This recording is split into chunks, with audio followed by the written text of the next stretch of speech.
What is up, YouTube? This is Ender from War and Glory, bringing you our latest recap. This a close matchup with Dark Looters Z. We caught them in the conference finals of the Invite League for the CWL. They are our friends from the MCWL in Season 1. Always a pleasure to work with them. Very nice guys over there. Great attackers. We've matched them countless times over the last few months, and no matter the outcome, their way or our way, it is always a close war and always a very exciting finish. So we were definitely glad to meet them in the conference finals because no matter what, it was going to be exciting, and that it was. If you look at the results here, we did get the 3-star victory. Part of that is a very close 11v11 attempt by the last minute on them. So the stars would look a lot closer if that had gone through. So good effort there. So many people watching live on the stream. Just crazy fun war throughout the whole 24 hours. 9v9 on both sides did pretty comparable, providing a good amount of scouts. 10v11 looked like last week's DL and 6S to start off. We eventually clearing the 11s with 10s, going 5 of 16, but started off a lot slower than that. And then Dark Looters clearing 4 with 16 attacks, so kind of rough for both clans there, and it's just going to get harder with this update, but what can you do about that? 10v10s, 4-3 in favor of War and Glory, and 11s on both sides, dipping perfect. War and Glory going 10 for 10, DLZ going 9 of 9, and then had that 11v11 attempt. So just mad props to both clans here, putting up a good showing, and we are going to jump in with some of these 10v10s here. This is Garrett's Town Hall 10 account going in on their 7. Does have the lurable CC here, so Garrett is going to take advantage of that and lure out that Lalo to 3 o'clock to start off his queen charge. So taking advantage of the easy lure, not having to burn rage during his queen walk, anything like that. And then is just going to set up a beautiful queen charge Lalo. So getting that wall break into the compartment, does use a loon there to take out a Seeking Air Mine to save his healers later on. Has the BK walking around 6 o'clock with a couple wizards. Those wizards going to be crucial. Taking out that 6 o'clock air defense as the BK walks by and tanks that cannon. Queen up in the base, getting rid of that enemy archer queen. Jump placed for her. So it's going to walk straight up the base. Not much point defense on her as she takes care of that enemy BK. Does have to use a rage there as that sweeper's on her. And that BK still doing quite a bit of tanking, so working out well over there as that Lalo starts getting those minions down very early on the cleanup. Obviously, time's going to be an issue anytime you're doing a long queen charge like this, but Garrett here is laying cleanup down quick. And at this point, pretty much wrapped up, as long as timing is not an issue. Does still have that hound that would love to pop for cleanup, and it does pop right at the perfect time, especially tanking for that wizard tower on those last couple loons that were low on health. Kind of swagging the queen ability too. So great attack there by Tommy Boy, getting the job done with the beautiful queen walk. Coming up next is Golden Armada. Golden Armada getting the 6-pack today. Someone called it midweek that he'd get a 6-pack. Clearly one of our premier 10v10 attackers. And has been coming so close, just getting so unlucky throughout the playoffs here. So knew it that unlucky streak had to run out and picked a good time to do it and get the 6-pack. So gonna Sui that queen at 7 o'clock. She's gonna make it all the way down and get that air defense at 8 o'clock. And then jump in that king and bowlers into the core. Poison on that enemy CC loon. Bowlers will get up there and bounce down that enemy archer queen before the king is able to beat through that wall. So nice job with the bowlers there. Great value. That core is pretty much decimated and has nice Lalo pathing to finish off this raid. Going to hasten quickly to that Inferno. Laloing counterclockwise. But really, with how deep those bowlers were able to get in that core, the pathing for this Lalo is just beautiful. Again, getting those minions down quickly as well, but time's certainly not an issue on this raid.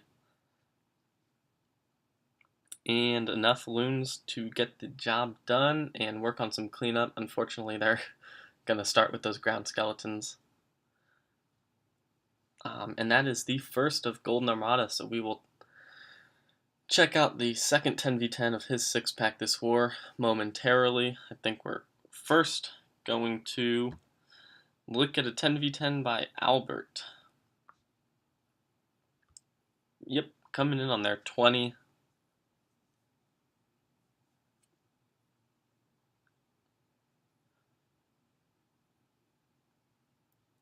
And going in with the Lalo as well, running 5 Valks, so looks like he's going to Sui that Queen and jump into the base with that Barb King, Golem, and Valks. I think he did want to Sui his Queen up there at 2 o'clock. She's going to wrap back around the base. So keep an eye on her beating down on this enemy CC Hound. If I remember correctly, she gets so close to popping that Hound, but that Hound does not pop, and that definitely helps the rest of the raid go by. So kind of clutch on that Tesla and Expo, targeting that Queen just in time. Does go down there, and Albert will start the Lalo portion of that raid.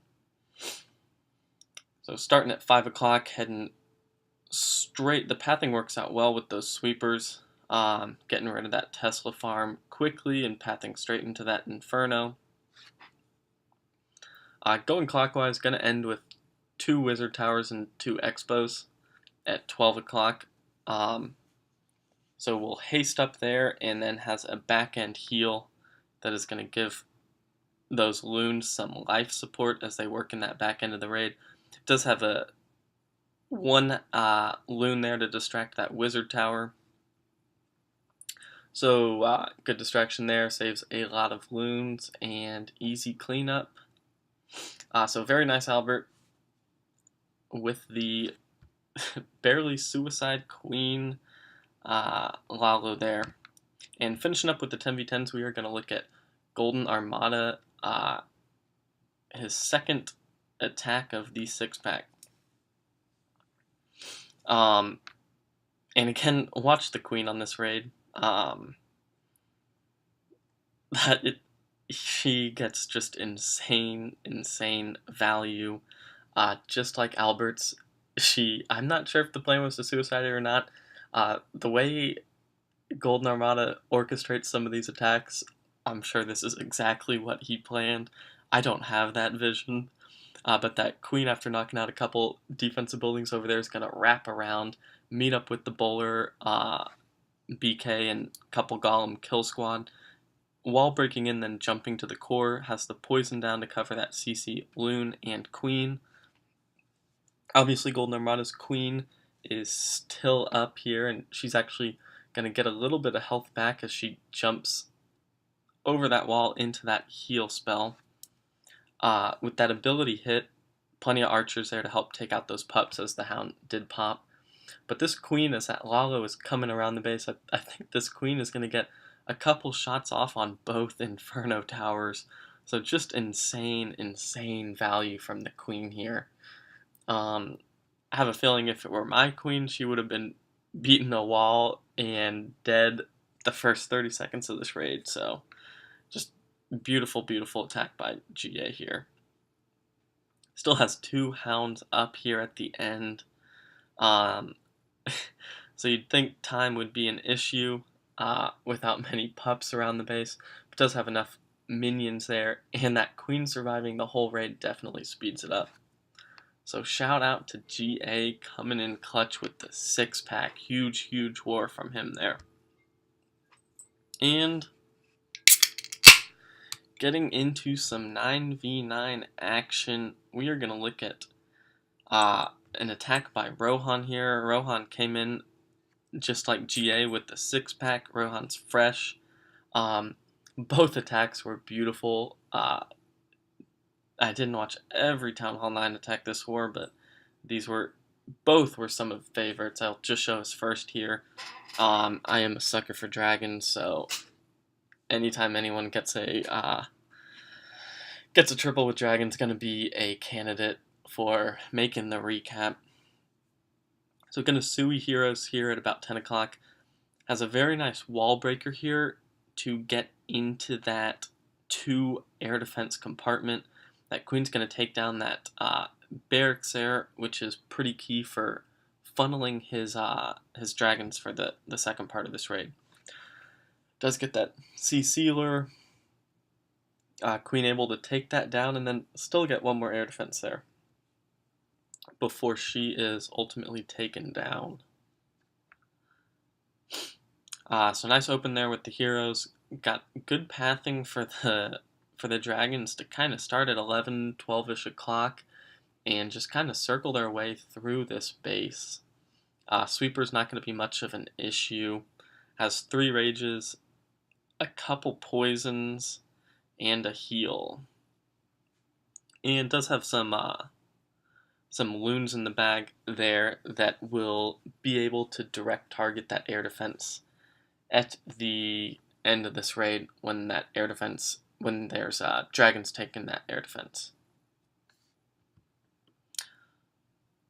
So as soon as that air defense is distracted, a couple loons are going to take out that defense very quickly.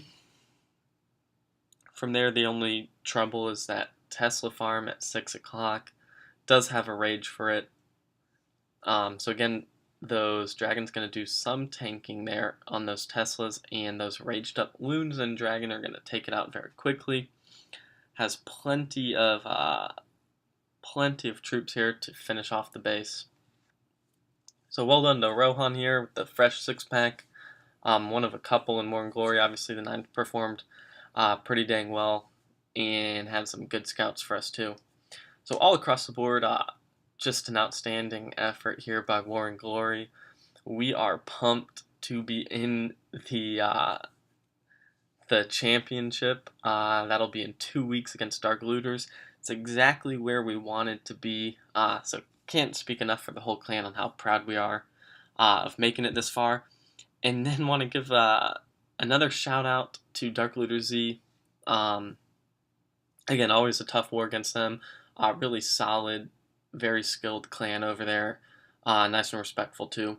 And then last but not least, our sister clan Above and Beyond just had a crazy finish yesterday against Michigan Rose, and they are in the Light League Championship. So that'll be next week, so stay tuned. Definitely got to check out Above and Beyond next weekend, and then War and Glory in the finals the week after that. So huge things over here. Very pumped, and until next week, that is it. So peace.